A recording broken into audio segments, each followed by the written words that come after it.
우리를 구원하는 믿음은 어떤 믿음입니까?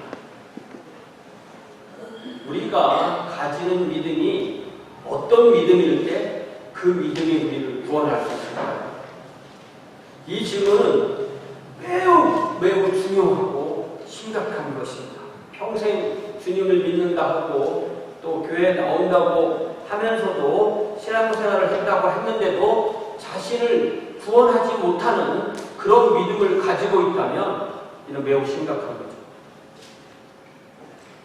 이렇게 우리를 구원할 수 없는 믿음, 헛된 믿음을 가지고 있었다면 그 책임은 누가 져야 됩니까? 주님 앞에 갔는데 난 너를 모른다 하신다면 그 책임은 누가 져야 됩니까? 만일 목사인 제가 구원받는 믿음을 올바로 전하지 않았다면 목사로서 저는 그 책임을 면하기 어려울 것입니다. 그래서 다시 한번 복음에 대해서 분명하게 우리가 확실하게 합시다. 여러분 성경 로마서 10장을 펴보세요. 여러분 교회 오실 때 성경을 갖고 오시든지 아니면 스마트폰에 성경을 찾든지 로마서 10장 같이 찾아보세요. 로마서 10장입니다. 로마서 10장을 열어보시고요. 5절과 6절을 보니까 사도 바울은 두 가지를 서로 대조하는데요. 첫 번째는 율법으로 말미암는 의, 그러니까 율법을 통해서 하나님 앞에 의로워지는 의와 하나님 믿음으로 말미암는 의, 믿음으로 하나님 앞에 의롭다 되게 되는 의를 이렇게 대조해요. 그죠? 그래서 이 두 개가 많이 길으니까 제가 말을 좀 요약해 봤어요. 그래서 앞에 것은 율법의, 뒤에 것은 믿음의, 이렇게 의를 두 가지를 구분을 한 거예요. 그러면서 율법으로 말미암은 의는 뭐라고 하면 그 율법을 다 행하면 의로워지는 거다, 그 의로 사는 거다, 이렇게 율법 의는 이야기한다는 거예요. 그 이야기가 5절에 나오죠. 그러면서 사도 바울은 율법으로 의를 행한다는 것이 불가능하다는 것을 6절부터 설명해요. 율법으로 행한다는 것은 우리의 행동으로 하나님 앞에 의롭다고 인정받는 거죠. 그것은 불가능하다는 것을 6절부터 설명하는데 이 설명이 아주 화끈해요. 이게 무슨 말이냐면 6절부터 잘 보면 네가 만약에 행동으로 율법으로 하나님 앞에 의로워지려면 이 정도는 해야 된다는 거예요. 그게 뭐냐면 네가 먼저 하늘에 올라가서 하나님의 말씀이신 성자 하나님을 네가 모시고 내려와서 사람이 되게 할 수 있어야 한다는 거예요. 그 이야기가 6절이에요. 믿음으로 말미암아 이같이 말하되 내 마음에 누가 하늘에 올라가겠느냐 하지 말라 하니 올라가겠느냐 하면 그리스도를 모셔내리려는 것이에요. 율법으로 내가 잘 행동해서 내가 구원받지 않은 사람은 예수 그리스도가 이 세상에 오시게끔 할 만한 그 정도의 능력이 있어야 되는 거예요. 그러니까 그 사람이 하늘에 왜 올라가냐면 말씀이신 하나님이 사람이 되시도록 하기 때문에 그 많은 능력이 있다는 거예요. 그렇게 했다고 쳐요. 그 다음에 우리 주님께서 십자가에서 우리의 죄를 위해서 돌아가시고 장사되실 때 그의 몸은 무덤에 있었지만 그의 영혼은 무정행에 계셨으니까 그 무정행에 계신 예수 그리스도를 부활시키기 위해서 네가 그 무정행에 내려가서 그 예수님을 모셔 올라올 수 있냐는 거예요. 율법으로 내가 구원받겠다는 사람은 예수님의 부활도 자기가 시키겠다, 그런 것과 똑같다고 말하는 거예요. 이것이 바로 누구나 스스로 자신의 구원을 이루려는 율법으로 의를 이루는 사람은 아무도 가능하지 않다는 것을 이렇게 사도 바울은 화끈하게 얘기를 합니다. 무슨 말이에요? 예수 그리스도께서 하신 그 모든 것 정도를 네가 할 수 있니? 이렇게 물어봅니다.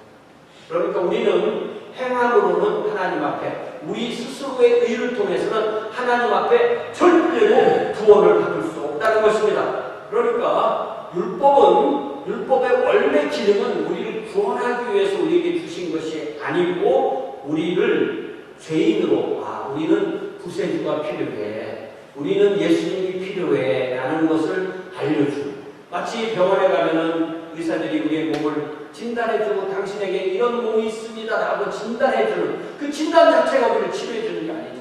그 다음에 치료하는 의사가 치료하는 것과 똑같습니다. 그런데 믿음으로 말미암은 그 믿음이는 뭐라고 말해요? 8절에 보니까 그러면 무엇을 말하느냐? 말씀이 너에게 가까워서 하늘로 가고 무적행이 아니라 너에게 얼마나 가깝냐면 너의 입에 있고 너의 마음에 있다. 예수님의 영이신 성령께서 너의 입에 있고 너의 마음에 있으니 이것이 바로 우리가 전하는 믿음의 말씀, 복음의 말씀, 예수 그리스도의 복음인데 그렇기 때문에 9절 같은 거 시작. 내가 만일 내 입으로 예수를 주로 시인하며 또 하나님께서 그를 죽은 자 가운데서 살리신 것을 내 마음에 믿으면 구원을 받으리라. 하늘로 올라갈 필요 없어요. 무적행까지 갈 필요 없어요. 그 예수님이 바로 당신의 마음속에 있어요. 당신의 입속에 있어요. 당신의 마음속에 하나님이 그를 죽은 자 가운데서 부활하신 것을 믿고 입으로 예수님을 주님이라고 고백하면 그 사람이 구원받아요. 여러분 이 믿음을 가지고 계십니까? 빨리 옆에 사람 들어봐요. 주변 사람. 이 믿음을 가지고 계세요. 이 믿음을 가지고 있는 사람이 구원받습니다. 그 구원을 내가 주는 게 아니고 우리 인간이 만드는 것이 아니고 성경에서 분명히 사도 바울이 전한 복음이 바로 이거예요. 마치 이걸 예를 들자면 이렇게 얘기를 해요. 여러분 집에 수돗물을 들어오게 하시려면 여러분이 수원지에 가서 물을 가두어서 소독을 해서 정화를 해서 수도관을 깔아서 여러분 집에 깔고 여러분 집에 전기가 오게 하려면 가서 여러분이 수력발전소, 화력발전소, 원자력발전소, 발전소를 만든 다음에 전기를 만들어서 전선을 쭉 깔아서 여러분 집에 들어오게 해야만 물과 전기를 쓸 수 있습니다. 그렇게 해서 쓰시는 분이 있으세요 혹시? 그렇게 하지 않죠. 이미 무엇이? 물과 전기가 어디까지 와 있어요? 내 집 앞까지 와 있어요. 집 안까지 와 있어요. 나는 어떻게 하는 거예요? 믿고 그거를 수도꼭지를 돌리고 전기 스위치를 올리면 그걸 내가 쓰는 거예요. 똑같이 우리가 예수님을 모시러 하늘로 무적에 가는 게 아니라 예수님이 우리의 마음에 있고 우리의 입에 있으니까 마음으로 믿고 그 믿음대로 입으로 시인하면 그 사람이 구원받아. 그렇기 때문에 내가 예수님을 주님으로 믿어요. 예수님은 나의 주님이에요. 이 말 한마디를 자기의 마음으로부터 나오는 그 고백을 하는 그 사람이 바로 구원받은 사람입니다. 분명합니까? 제가 여러분에게 전하는 것이 분명합니까? 헷갈립니까? 이거 분명하죠. 어렵지 않죠. 네. 그 믿음을 자기가 가지고 있는 그 사람이 바로 구원받은 사람이고 그런 믿음이 자신을 구원하는 믿음인 줄 믿습니다. 자, 사랑하는 성도 여러분, 여러분과 저는 하나님 아들 예수 그리스도께서 사람이 되신 것과 또한 하나님이 그를 무저갱에서 올리셔서 부활의 첫 열매게 하신 것을 우리가 믿습니다. 그리고 그걸 믿기 때문에 우리의 입으로 그렇게 믿는다고 고백합니다.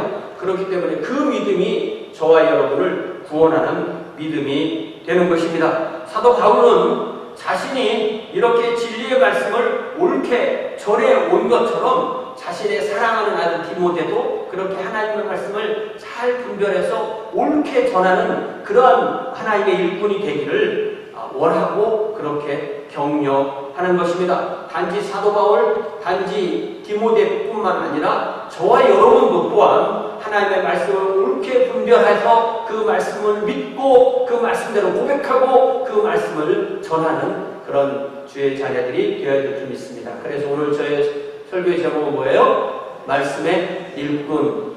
말씀의 일꾼은 우리 목사님이나 하세요. 그게 아니에요. 우리 모두가 다 같이 말씀의 일꾼인 것입니다. 이 14절에 보니까 너는 그들로 이 일을 기억하게 하여 말다툼하지 말라고 하나님 앞에서 엄히 명하라. 이는 유익이 하나도 없고 도리어 듣는 자들을 망하게 한다라고 하였어요. 사도 바울은 디모데에게 지금까지 이 디모데 후서를 통해서 쭉 해온 말씀을 에베소 성도들이 기억할 수 있게 하라고 촉구해요. 그러니까 우리가 뭔가를 기억해낼 수 있는 것은 어떻게 해서 기억해낼 수 있는 거예요? 우리가 기억이라는 것은 우리 안에 장기 메모리가 있다는 거예요. 그래서 우리가 하는 모든 듣는 거, 보는 거, 생각하는 모든 것은 우리의 머릿속에 하나도 빠지지 않고 다 기록이 됩니다. 모든 것이. 그런데 그것을 재생해낼 수 없을 때 그것을 단기기억이라고 하고, 그걸 재생해낼 수 있을 때 그걸 장기기억이라고 합니다. 그러면 단기기억을 장기기억으로 바꿀 수 있는 방법이 뭐냐면 반복하는 거예요. 잊어먹으니까 또 반복하고, 잊어먹으니까 또 반복하고, 잊어먹으니까 또 반복하고, 그렇게 해서 우리가 계속 같은 것을 반복해서 듣다 보면 어느 순간 그것이 듣지 않아도 나올 수 있는 그런 상황이 되는 것입니다. 그것이 바로 장기기억이에요. 우리가 장기기억으로 사실 꺼낼 수 있는 것은 그리 많지 않습니다. 그렇기 때문에 예를 들면 우리가 밥 한 끼를 우리 바자에서 밥 한 끼를 잘 먹었으니까 나는 이제 저녁은 안 먹어도 되겠고, 저녁 한 끼 굶을 수 있죠. 내일 아침도 안 먹어도 되겠고. 그렇게 됩니까? 그렇게 되지 않잖아요. 우리 몸이 우리에게 영양분을 요구하고 우리가 숨을 앞으로 한 5분 동안은 안 쉬어봐야지. 그렇게 안 되죠. 숨이 들어가서 우리의 영양분을 우리 세포 속에 가지고 가서 그 산소로 우리 영양분을 태워서 거기서 나오는 에너지가 있어요. 우리가 살듯이 우리가 하나님의 말씀을 우리 영혼이 받아들이고 우리의 영혼이 하나님과 기도함으로 그 말씀이 내 안에서 소화가 돼서 우리에게 힘이 나서 우리가 우리의 영적인 생명을 사는 거예요. 그렇기 때문에 우리는 이 말씀을 잊지 않게 정기적으로 자주 그 말씀을 들어야만 우리가 영적으로 사는 것이 영적인 생명의 원리인 것입니다. 그래서 살아있는 하나님의 자녀는 항상 두 가지에 대한 강한 욕구를 가지게 되는데, 그 두 가지 욕구가 하나는 하나님의 말씀을 계속 듣기를 원하는 것, 그리고 또 하나는 하나님과 영적으로 기도를 통해서 호흡하기를 원하는 것. 이것이 바로 우리가 하나님 앞에 영생을 얻었다는 증거가 되는 것입니다. 그렇기 때문에 교회에 모여서, 성도로 모여서 이렇게 하나님의 말씀을 서로 나누고 또 기도하고 이런 일을 해야지, 쓸데없이 말다툼하지 말라고 엄히 명합니다. 말다툼은 유익이 전혀 없고 도리어 사람들을 망하게 할 것뿐이라고 말합니다. 그러나 우리 속에 무엇이 있느냐에 따라서 우리가 원하는 것도 다르게 돼요. 우리 속에 건강한 영적 생명으로 충만할 때 우리는 더욱더 진리의 말씀을 갈구하고 끊이지 않는 기도로 그 말씀을 삶의 에너지로 바꾸기를 원하게 됩니다. 그러나 만약에 우리 속에 병적인 세력으로 가득하면은 우리는 생명력이 없는 병적인 것과 이 세상의 온갖 더러운 지식과 말다툼을 갈구하게 돼요. 그러면 어떻게 됩니까?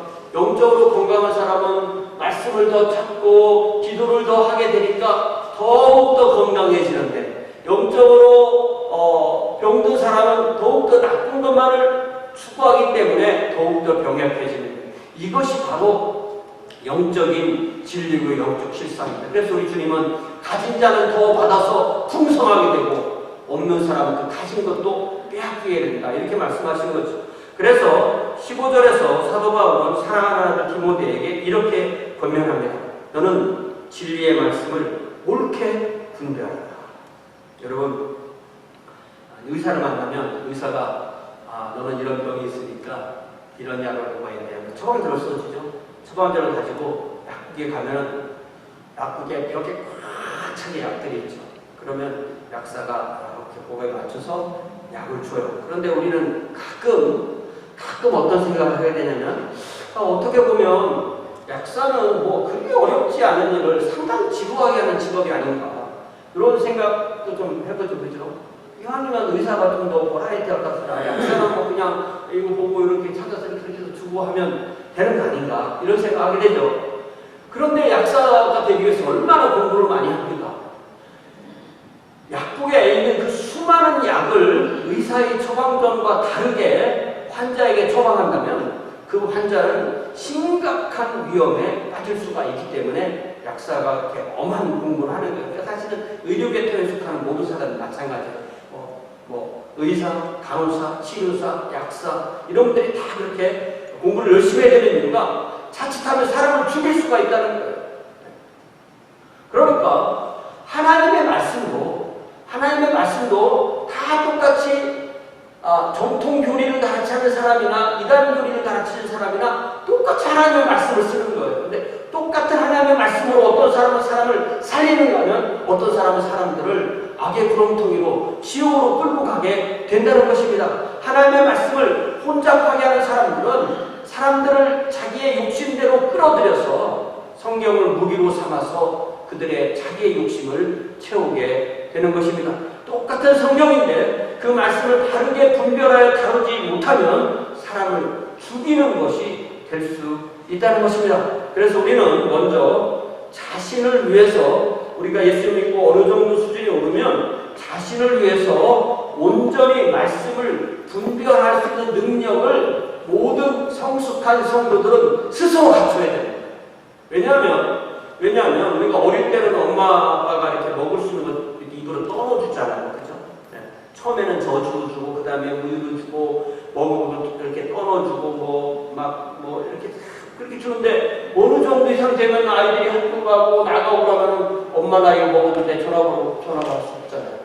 나 이거 먹어도 돼? 나 이거 먹어도 돼? 할 수 없잖아요. 스스로 판단해야 되는 거예요. 여러분이 설교를 듣든 어느 집회에 참석하든 어느 책을 읽든 누구를 만나서 성경을 배우든 그때마다 목사에게 나 이거 해도 됩니까? 안 해도 됩니까? 물어봐주면 고마운 거잖아요. 그러나 다 물어볼 수 없거든요. 다 물어보지 않거든요. 그러면 결국은 자신의 영적인 생명을 위해서 그 판단하고 그것을 분별하는 능력이 성도 여러분에게 있어야 됩니다. 네. 최종적으로 내가 입안에 뭔가를 집어넣는데 이걸 삼킬 것이냐 뱉을 것이냐는 것을 최종적으로 자기가 판단해야 되는 것입니다.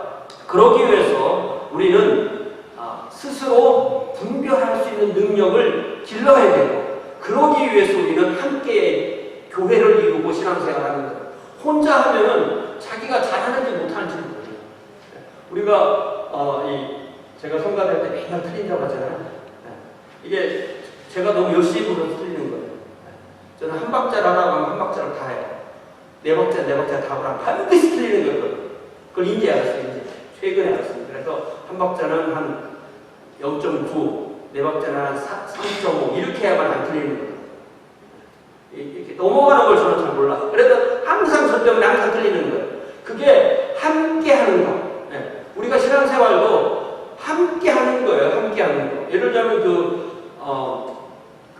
말을 못하는 분들이 발성기관이 없어서 못하는 게 아니에요. 거의 모든 말을 못하는 분들이 듣지 못하기 때문에 말을 못하는 거예요. 우리가 듣지 못한 말을 못해. 듣고 말하고 듣고 말하면서 자기가 맞추듯이 우리의 신앙생활도 함께 교회로 모여서 함께 예배하는 이유가 서로 맞춰봄으로써 내가 바르게 가는지 잘못 가는지를 알기 위한 것입니다. 그래서 우리가 이렇게 그룹으로 모여서 함께 서로 나누고 내가 잘 가건지 못 가건지를 자기가 말로 해봐야 아는 거죠. 우리가 신앙생활도 배우고 익히는 거예요. 배우고 익히는 것. 배우고 훈련하는 거예요. 네.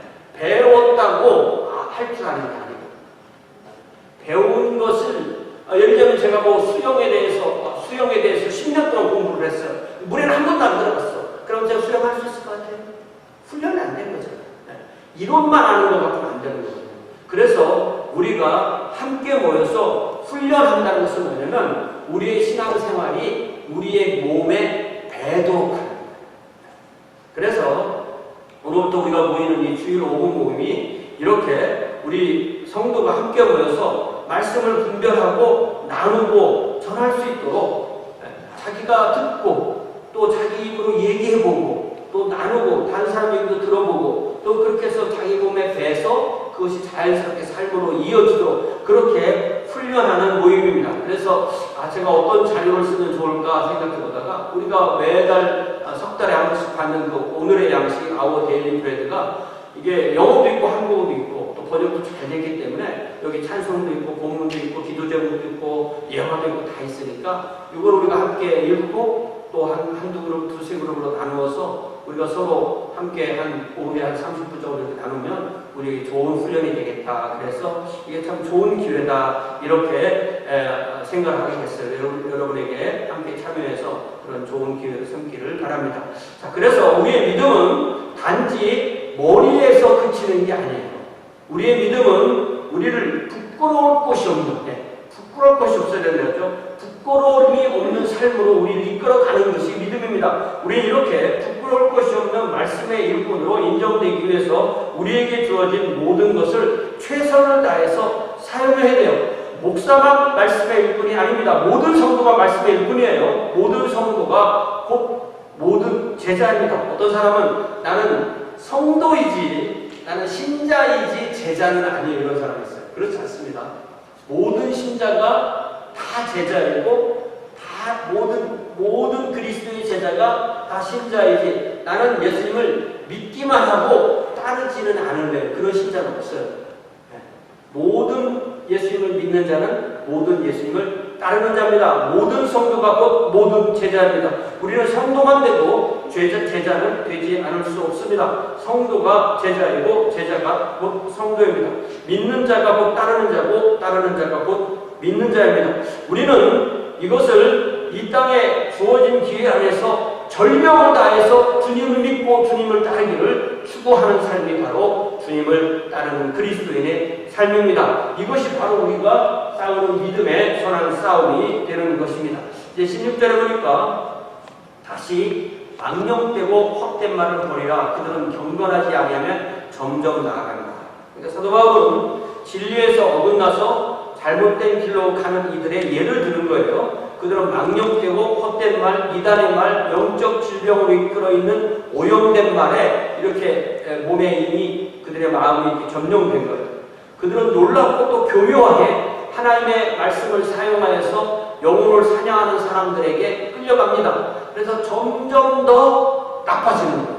점점 더 하나님에게 멀어지게 되는 것입니다. 그래서 17절에 보니까 그걸 예를 들기를 악성종양이라고 그렇게 예를 들었어요. 사도 바울이니까 그런 사람들, 그런 사람을 이끄는 사람이나 딸려가는 사람들을 악성종양에 비유하는데, 여러분 저기 보면은 악성종양이 갱그린 이렇게 영어 저런 단어가 있거든요. 갱그린 쪽에 헬라어 성경에 강그리아나라는 그 단어를 그냥 그대로 영어로 옮겨온 단어예요. 그게 뭐냐면 신체 일부가 썩는 괴저라고 해요. 괴저.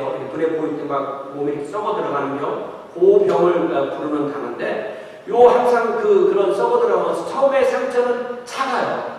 눈에 보이지 않을 정도의 작은데 그것이 어떻게 이 면역 체계가 망가져서 어떻게 돼서 그것이 점점 썩어 들어가기 때문에 이 사람이 살려면 그 안 썩은 부분 정도에서 잘라내야만 살 수 있는 그런 병을 바로 이 괴저나 회저라고 말합니다. 또 동일한 이 단어를 암으로도 생각할 수 있는데요. 암도 이게 무서운 것이 세포 단위에서 시작해서 계속 분열을 거듭해서 결국은 우리 신체의 한 장기를 대체해서 그 신체가 기능을 못하기 때문에 사망에 이르는 게 이게 암이거든요. 암이 무서운 것은 암세포 자체가 살아있는 생명체예요. 아주 강한 생명체입니다. 암이 뭐 먹고 자라겠어요.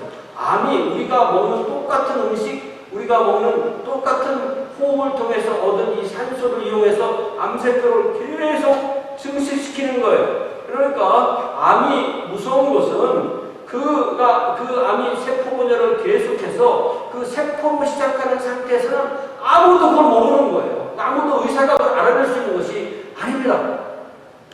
그렇기 때문에 우리가 함에 만들어내는 암세포가 얼마나 많은지 몰라요. 우리 몸에서. 우리가 뭐 암세포가 안 만들어진다든지 또 화학적으로 잘못된 것을 안 먹었다든지 또 뭐 코로나 바이러스 같은 것이 우리 몸에 안 들어왔다든지 그렇게 생각하세요? 여러분 지난 3년 동안 내가 코로나 바이러스를 한 번도 안 만났기 때문에 내가 코로나가 안 걸렸다고 생각하세요? 저는 그렇게 생각 안 해요. 네. 우리가 그런 것들을 이겨낼 수 있는 것은 우리 몸 안에 면역 체계가 살아 있어서 여러 가지 면역 체계, 면역 체계가 백혈구, T세포, 몇 가지가 있거든요. 그런 것들이 작용을 해서 무엇인가 잘못된 것이 들어오면은 그 세포 단위에서 그것을 싸워서 이겨내기 때문에 우리가 생명을 유지하게 되고 건강을 유지하게 되는 거예요.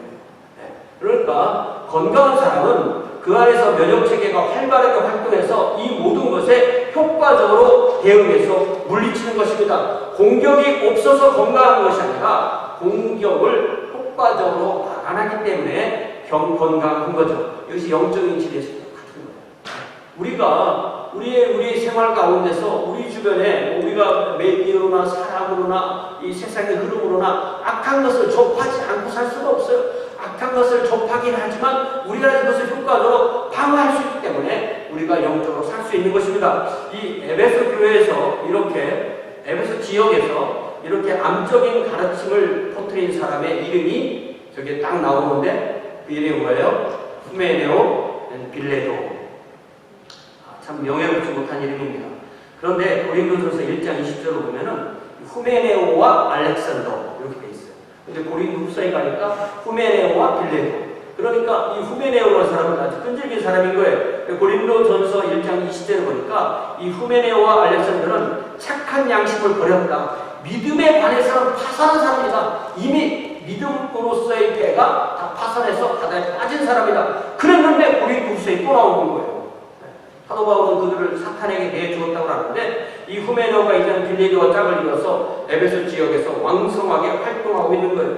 그 사람들이 도대체 어떤 가르침을 가르쳤기에 악성종영이라는 그런 말을 들었을까요? 그 말씀을 18절을 보면 어느 정도 알 수 있겠죠. 18절을 보니까 진리에 관해서는 그들이 이미 그릇되었어요. 그들은 그릇된 진리, 거짓된 진리, 오염된 진리, 이단의 진리를 전파하는 거죠. 그들의 말을 들으면 그런 거짓 교사의 말을 들으면 구원을 얻는 것이 아니라 구원을 얻지 못하게 되는 거죠.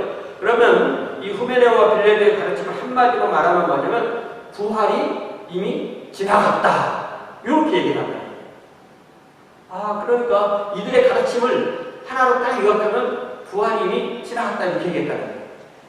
그러니까 이 당시에 부활을 부인하는 사람들은 유대교 배경에 있는 사람보다는 그리스 사상 배경에 있는 사람들이 집요하게 부활을 부인했는데 그들은 어떻게 생각했냐면 우리의 영혼을 지은 신은 아주 최고신이고 우리의 몸을 지은 신은 아주 핫바리신이라고 생각했어요. 그러면서 구약성경의 여호와신이 신중에서 핫바리신이다. 그렇기 때문에 사람이 부활할 필요가 없다. 부활은 끝났다. 이렇게 얘기하는 거예요. 그래서 그들은 철저하게 영혼을 지은 신과 육체를 지은 신을 구별하고 구약성경의 여호와를 아주 조잡한 조물주로 여깁니다. 그래서 이 그리스 배경으로 나온 그러한 여러 가지 신앙을 합한 것을 영지주의라고 부르는데 영지주의는 부활에 대한 소망이 아예 없어요. 그래서 그들은 영혼의 구원만을 바랍니다. 그래서 그들은 부활은 이미 지나갔다 이렇게 가르치는 거예요. 그러니까 그리스도인들은 부활을 기다리는데 부활이 지나갔다 이렇게 가르치는 거예요. 아마 그들이 부활이 지나갔다라는 말은 부활한 분은 예수 그리스도만 부활했어 이런 말일 수도 있어요. 그러나 우리가 예수 그리스도의 부활을 믿는다는 것이 예수 그리스도의 부활을 믿지만 우리의 부활을 믿지 않아도 돼라고 말하는 것 같으면 그건 잘못됩니다. 예수 그리스도의 부활을 믿는 것은 예수께서 부활했었다는 것은 나도 부활했다, 나도 부활한다는 것이 이렇게 하나로 묶인 표현입니다. 그러니까 예수님 부활에 지나갔고 너희는 부활은 없어. 이것은 거짓된 믿음이기 때문에 사람들의 믿음을 무너뜨리는 가르침을 한다는 거예요. 그래서 우리 바른 믿음에 있어서 예수 그리스도의 부활이 왜 중요하냐면 예수 그리스도의 부활은 모든 부활의 첫 열매인 것이라는 거죠. 부활의 첫 열매라는 뜻이에요.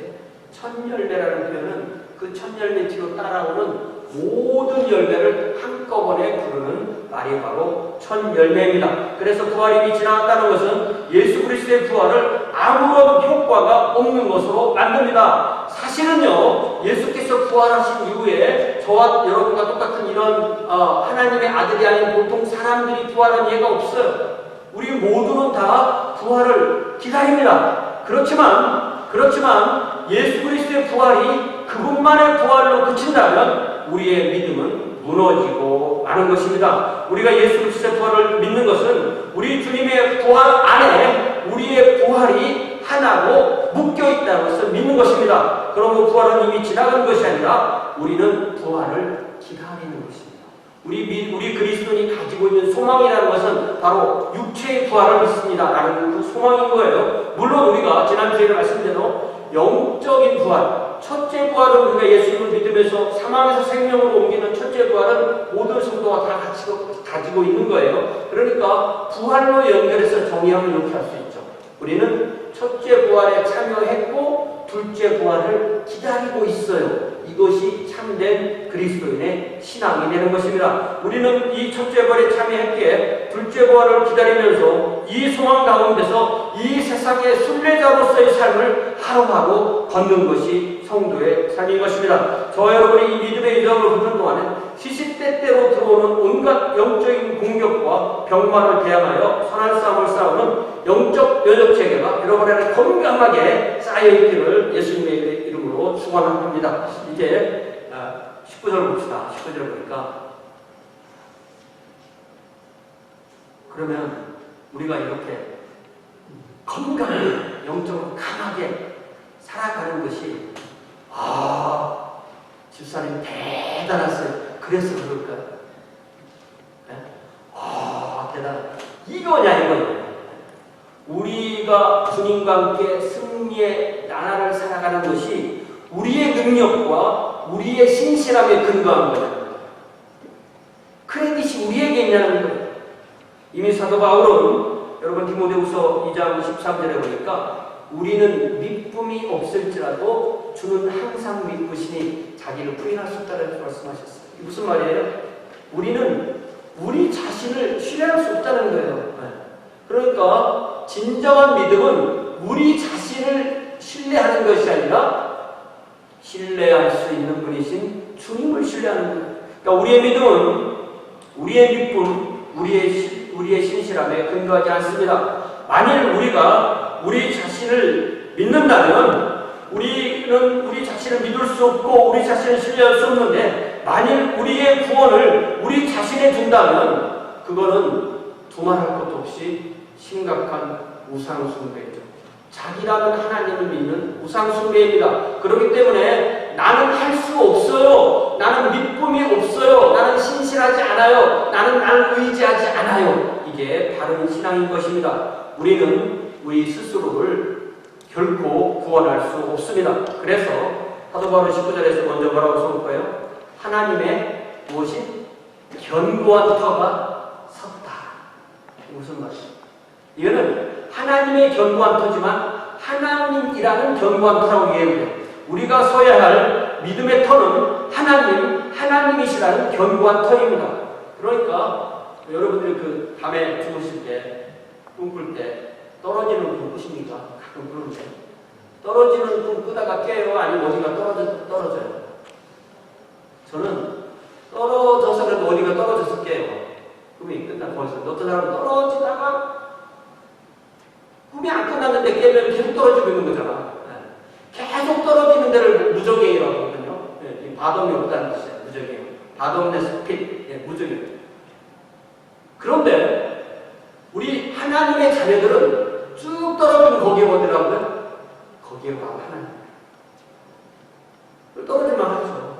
그러니까 여러분은 아무리 밑으로 내려가도 아무리 밑으로 떨어져도 그 견고한 터가 바로 하나님이시라는 것입니다. 그렇기 때문에 우리의 믿음을 두는 하나님이시라는 터는 그 아무것도 무너뜨릴 수 없는 터전, 하나님의 사랑의 터전입니다. 그래서 사도 바울은 로마서 8장 마지막 부분인 37절, 39절에서 이렇게 선포합니다. 제가 한번 읽을 테니까 들어보세요. 그러나 이 모든 일에 우리를 사랑하신 이로 말미암아 우리가 넉넉히 이기느니라 내가 확신하노니 사망이나 생명이나 천사들이나 권세자들이나 현재일이나 장래일이나 능력이나 높음이나 깊음이나 다른 어떤 피조물이라도 우리를 피조물 성부, 성자, 성령, 삼위일 하나님을 빼놓고 모든 피조물은 우리를 예수 그리스도 안에 있는 하나님의 사랑에서 뺏어갈 수가 없다. 그러니까 우리를 삼위일 하나님이 붙잡고 계시기 때문에 어떤 피조물도 너 자신이든 사탄이든 이 세상의 어떤 권력자든 사망의 생명이든 뺏어갈 수 없다고 분명히 말씀하셨어요. 그러니까 우리가 하나님의 견고한 터가 우리를 붙잡아 주세요 라고 고백하는 것은 하나님의 사랑이 우리를 붙잡아 주세요 라는 것과 똑같아요.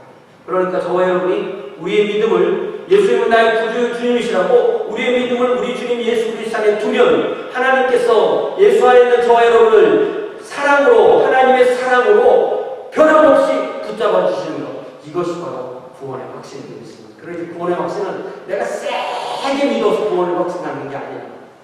세이시 하나님이 나를 받아주시기 때문에, 하나님의 사랑 안에서 나를 받아주시기 때문에 내가 구원의 확신을 하는 것입니다. 그런 구원의 확신인 사람들에게 두 번째 보니까 인침이 있다. 인침이라는 게 이제 오늘날로 말하면 오너십이거든요. 소유권 주장을 말하는 거예요. 그러니까 성령이 우리 안에 계셔서, 성령이 있는 사람이 예수님을 구주와 주님을 고백하는데, 성령이 계시기 때문에 성령이 계시다는 것 자체가 하나님이 너는 내 자녀야, 내 백성이야, 내 거야, 누구도 건드리지 못해 라고 하나님이 소유권을 딱 주장하는 것이 바로 성령의 인침이 되는 것이에요. 그렇게 되는 사람이, 그래서 그렇게 하나님의 터전 위에 서 있고 성령의 인침을 받은 우리를, 그 개개인을, 한 사람 한 사람을 주님께서 아시는 줄 믿으시기 바랍니다. 저는 한 두 개가 너무 헷갈려요. 그래서 항상 스마트폰, 그 다음에 지갑에다가 키를 달아요. 3개가 다 헷갈리니까, 잊어버리니까 2개 정도는 잘 기억해요. 제가 기억력이 굉장히 헷갈립니다. 믿으실지 모르겠지만, 하나님은 여러분 온 세상에 있는 모든 하나님의 자녀 한 사람 한 사람을 개인적으로 다 아십니다. 여러분이 하나님을 혹시 놓칠지라도 하나님께서 여러분을 놓치지 않는다는 것입니다. 우리 자신은 믿음이 없는 존재예요. 하나님은 우리가 그렇다는 것을 너무나 잘 아세요. 우리가 우리 자신을 믿는 믿음으로는 우리를 구원할 수 없다는 것을 하나님은 너무나 잘 아십니다. 그래서 하나님은 우리를 구원하시는 믿음을 우리에게 주시고, 그리하여서 우리가 우리의 구원의 터전을 우리가 아니라 하나님 예수 그리스도 성령께만 두도록 하십니다. 이렇게 삼위일체 하나님만을 믿음으로 우리가 하나님께서 주시는 구원 안에 거하게 되는 거예요. 그렇게 되면 우리는 마음대로 이제 나는 구원받았으니까 마음대로 살아도 될까요? 성경에 그렇게 허술할 것 같습니다. 바로 그 뒤에 뭐라고 말해요? 주의 이름을 부르는 자마다 주님께서 아시는데, 그렇게 아시기 때문에 주의 이름을 부르는 자마다, 예수님을 주님이라고 고백하는 사람마다 불의에서 떠나게 됩니다. 내가 불의를 행하는 삶을 살지 말아야지 라는 결단이 믿음의 하나님의 구원받은 자녀에게 자연스럽게 살아온다는 것입니다. 그러니까 우리의 매일의 삶에서 악하고 더러운 죄와 우리가 싸워서 영적인 싸움을 싸우고 우리의 영적인 면역체계가 왕성하게 돌아가서 우리가 악을 만났을 때 악을 즐기지 않고, 악과 짝하지 않고, 악과 앉아서 퍼질러서 앉아서 있는 것이 아니라 악을 대항해서 이길 수 있는 그 능력, 그 영적인 면역체계가 바로 살아있는 하나님의 자녀라는 증거가 되는 것입니다. 물론 우리는 우리의 연약함으로 혹은 사탄의 악함으로 죄 때로 오염되기도 하고 공격을 받기도 하고 상처를 입기도 하고 일시적으로 죄에 감염되기도 합니다. 그러나 우리는 다시 우리를 사랑하시는 그 주님의 사랑으로 인하여 악하고 더러운 죄와 싸우고 이기고 회개하고 다시 영적인 면역체계를 회복하여 영적 싸움에서 이기는 그러한 주의 자리들이 되는 줄로 믿습니다. 여러분, 제가 주보에 에스라 7장 10절을 써드렸는데요. 에스라는 비록 포로지에서 태어난 것 같아요. 포로지에 아주 어릴 때 간 것 같아요. 포로지에 태어났죠. 에스라는 포로지에 태어난 사람입니다. 아주 어릴 때 태어나서 포로지 바벨론에서 자라났지만 그곳에 가서 어려서부터 하나님의 말씀을 아주 어려서부터 집중해서 공부했어요. 그래서 율법을 먼저 연구하고 자기가 그 율법대로 삽니다. 그리고 이 좋은 하나님의 율법의 말씀과 이 율례와 규를 내 동족 유대인들에게 가르쳐야지 라고 어릴 때부터 결단을 합니다. 여러분, 에스라나 바울이나 디모데 같은 사람만 하나님의 말씀대로 살고 하나님의 말씀을 가르치는 그런 삶을 살라고 해. 나는 그렇게 안 살 거야. 하나님의 자녀들에게는 그러한 생각이 들지 않게 되어 있습니다. 이런 말씀을 들으면 오 주여, 저도 에스라처럼 바울처럼 디모데처럼 하나님의 말씀을 잘 훈련해서 내가 그대로 살고 그대로 나눌 수 있는 그런 주의 자녀가 되게 해주세요라는 결단이 우리 마음에 솟아나오는 것이 바로 우리가 하나님의 구원받은 자녀인 줄 믿습니다. 저와 여러분들 이렇게 말씀을 배우고 나누고 가르치고 행하고 전하며 사는 그런 하나님의 일꾼이 되기로 그렇게 결단하는 기도를 다 함께 드립시다. 진리의 말씀을 바르게 분별하여 말씀으로 살겠다는 결단의 기도를 주님 앞에 드리시기 바랍니다. 함께 기도하겠습니다.